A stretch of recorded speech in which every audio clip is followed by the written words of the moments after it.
Сәлем, жас түлек. Мен есімім Ернұр, информатика пәні мұғалімі. Бүгін біз ұбт-да келетін 5 сұрақты талдайтын боламыз. Бірінші тапсырма: ақпараттың ең кіші өлшем бірлігі қалай аталады? Бұл жерде бізде жауап нұсқаларында ақпараттың өлшем бірліктері берілген екен. Енді бізге ең кіші өлшем бірлігін табуымыз керек. Енді ең соңынан бастайтын болсақ, терабайт бізде ең үлкен өлшем бірлігі, және де 1 терабайт бізде 1024 гигабайтқа тең болады. Ал гигабайт бізде 1024 мегабайтқа тең болады. Мегабайт бізде, яғни килобайттан үлкен. Енді килобайт бізде, гигабайт бізде 1024, және де оны көбейтеміз. Яғни килобайт бізде 1 мегабайттың өзі 1024 килобайтқа тең болады. Енді байт бізде 1024 1 килобайт 1024 байтқа тең болады.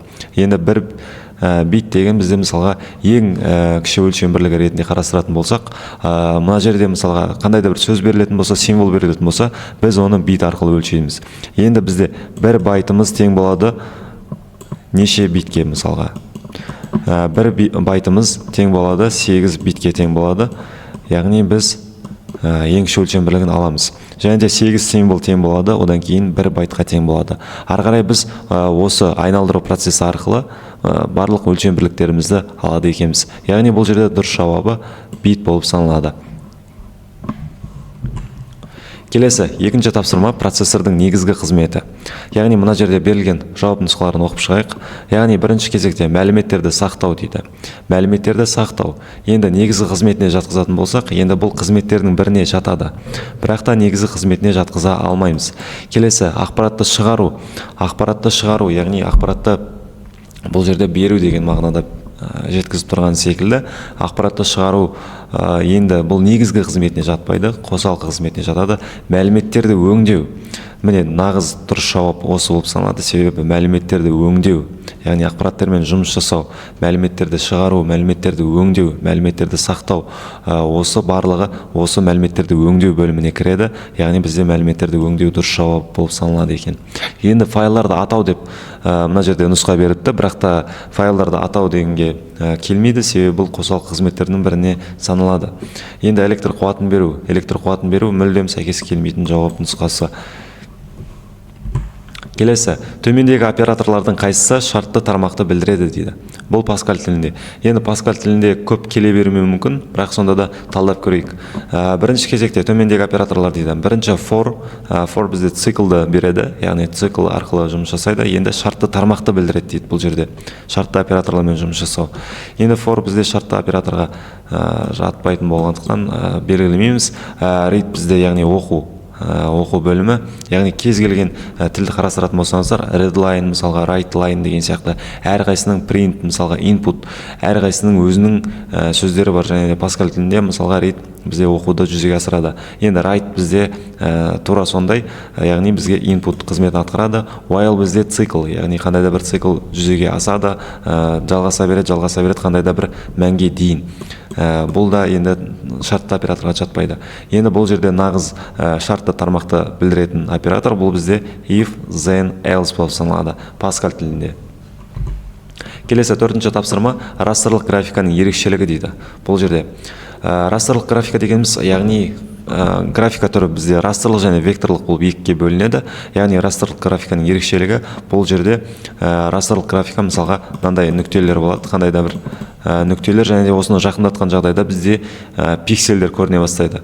Пиксельдер көрінеді, яғни жақындаған кезде сапа анығырақ бола бастайды, және де сапа нашарлай бастайды. Яғни бұл жерде растрлық графика болып саналады. Енді геометриялық объектілермен жұмыс істейді дейді бірінші нұсқа. Геометриялық объектілермен жұмыс жасамайды. Масштабтағанда сапасы өзгермейді дейді. Масштабтағанда сапасы өзгермейтін бұл бізде векторлық графика болып саналады. Сондықтан бұл қате жауап. Тек қара ақ суреттер үшін дейді. Бұны да айта алмаймыз, себебі бұл тек қара ақ суреттер үшін екі графиканың түрінде болып саналуы мүмкін. Енді векторлық редакторларда ғана ашылады дейді. Векторлық редакторларда тек қана векторлық графика ашылуы мүмкін. Сондықтан бұл жерде шатастыратын нұсқа болып саналады. Енді геометриялық объекттермен жұмыс істейді дейді. Бұл жерде геометриялық объекттермен жұмыс жасамайды, векторлықта көбінесе сондай объектілермен жұмыс жасайды. Яғни бірінші дұрыс жауап нұсқасы бұл бізде нүктелер жиынынан тұрады екен. Яғни нүктелер жиынынан. Егер де сіздер суретті жақындатқан кезде сапаның өзгергендігін және сапаның нашарлағанын байқасаңыздар, осы нүктелерден, яғни пиксельдерден тұрады екен. Яғни дұрыс жауап бізде нүктелер жиынынан тұрады. Келесі тапсырма. 5-ші тапсырма, логикалық өрнектің мәнін табыңыз дейді. Яғни бұл жерде not a берілген және де and операторлар және де b ары қарай a тең 1 болған жағдайда b тең 0 болған жағдайда тап дейді. Енді бұл жерде and жүрген жерде бізде яғни and жүрген жерде 0 және де 1 жауабы бізде егер де байланысатын болса, онда бізде 0-ді береді.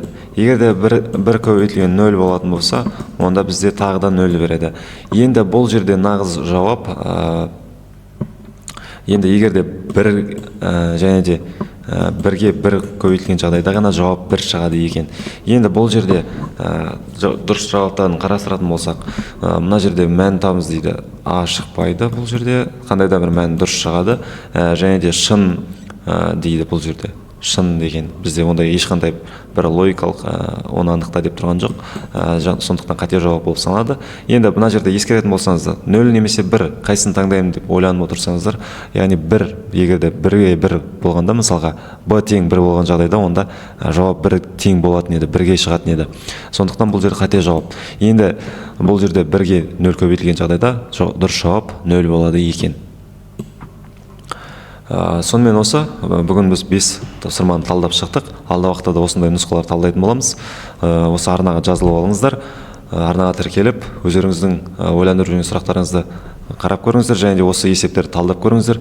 Алда уақытта жаңа нұсқалар талдайтын боламыз, есептер талдайтын боламыз. Бізбен бірге болыңыздар. Арнаға тіркелуді ұмытпаңыздар.